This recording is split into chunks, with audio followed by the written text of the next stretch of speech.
Hello and welcome back to our channel. నేనండి మీ doctor లహరిని. ఈ రోజు ఒక స్పెషల్ ఉందండి. అదేంటంటే ప్రపంచ ఆరోగ్య దినోత్సవం. ప్రతి ఏటా ఏప్రిల్ 7న ప్రపంచ ఆరోగ్య సంస్థ అంటే వరల్డ్ హెల్త్ ఆర్గనైజేషన్ ఈ రోజును నిర్వహిస్తుంది. ఏప్రిల్ 7న ఐక్యరాజ్య సమితి ఆధ్వర్యంలో ప్రపంచ ఆరోగ్య సంస్థ ఏర్పడింది. ఈ సందర్భంగా 1950 నుంచి ఏప్రిల్ 7న ప్రపంచ ఆరోగ్య దినోత్సవాన్ని జరుపుతున్నారు. ఈ నేపథ్యంలో మన వీడియోలో అంటువ్యాధుల గురించి తెలుసుకుందాం.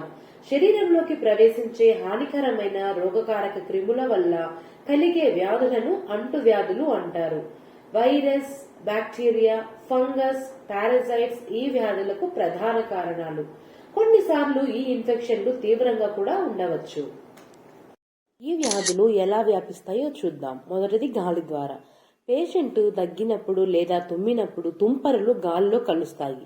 సూక్ష్మజీవులున్న ఈ గాలిని పీల్చడంతో అవి మన శరీరంలోకి ప్రవేశించి ఇన్ఫెక్షన్లకు దారితీస్తాయి. సాధారణ జలుబు, ఊపిరితిత్తుల క్షయ, swine flu, influenza, COVID-19, diphtheria, pneumonia వంటివి గాలి ద్వారా వ్యాపిస్తాయి. రెండవది కలుషిత నీరు, ఆహారం ద్వారాను అంటువ్యాధులు వ్యాపిస్తాయి. Typhoid, cholera, polio, botulism, amoebic dysentery, peptic ulcer, helminths వ్యాధులు మరియు హెపటైటిస్ ఏ వంటివి కలుషిత నీరు మరియు ఆహారం ద్వారాను వస్తాయి. మూడవది పేషెంట్ ను తాకినా కూడా ఈ వ్యాధులనేవి వ్యాపిస్తాయి. అవేంటంటే chicken pox, fungus skin disease, measles, hepatitis B. అన్ని లైంగిక వ్యాధులు ఈ కోవలోకి రావచ్చు. 4 నేలను తాకినా కూడా వస్తాయండి అంటువ్యాధులు. మెయిన్ ధనుర్వాతం అంటే టెటానస్, హుక్వామ్ డిసీజ్ అంటే కొంకి పురుగు వ్యాధి నేలను తాకడం ద్వారా వస్తుంది. నెక్స్ట్ వాహకాల ద్వారా. మనల్ని కుట్టే దోమలు, నల్లులు, ఈగలు లాంటి సూక్ష్మజీవుల ద్వారా వ్యాధులు సంక్రమించే అవకాశం ఉంది. మలేరియా, ఆడ ఎనాఫిలిస్తోమా, బోధకాలు, జాపనీస్ ఎన్ఫైలైటిస్, ఆడ క్యులెక్స్తోమా, కాల అసాడ, సాన్ఫ్లై ఇటువంటి వాటి వల్ల కూడా వ్యాధులు వ్యాప్తి చెందే అవకాశం ఉంది.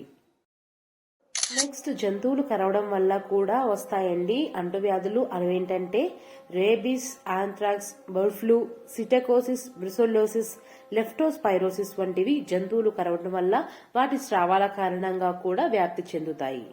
ఇన్ఫెక్షన్ల రిస్క్ వీరికి ఎక్కువగా ఉంటుంది. 5 ఏళ్ల కంటే తక్కువ వయసు ఉన్న పిల్లలు ఇన్ఫెక్షన్లకు ఎక్కువగా గురవుతుంటారు.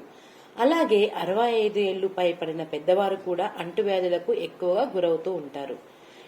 టైప్ 2 డయాబెటీస్ ఉన్నవారు, గుండె సమస్యలు ఉన్నవారు, లివర్ సమస్యలు మరియు ఊపిరితిత్తుల సమస్యలు, క్యాన్సర్, ఆటో ఇమ్యూన్ డిజార్డర్స్ ఉన్నవాళ్ళు ఇన్ఫెక్షన్లకు గురయ్యే అవకాశం ఎక్కువగా ఉంటుంది.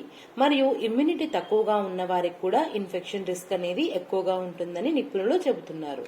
ఇన్ఫెక్షన్లు రాకుండా ఎలా నివారించాలో చూసేద్దాం. మెయిన్ గా పరిశుభ్రత పాటించాలి. మనం తీసుకునే ఆహారము, నీరు శుభ్రంగా ఉండేలా జాగ్రత్త పడాలి.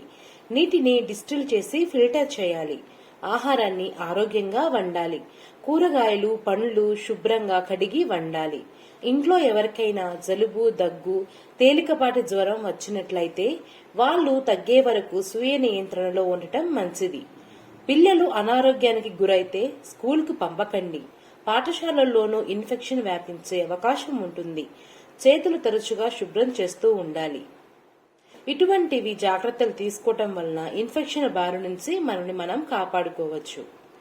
ఈ వీడియో మీకు నచ్చిందనుకుంటున్నాను. కొత్తగా చూస్తున్న వాళ్ళైతే అస్సలు లేట్ చేయకుండా సబ్స్క్రైబ్ చేసేసుకోండి.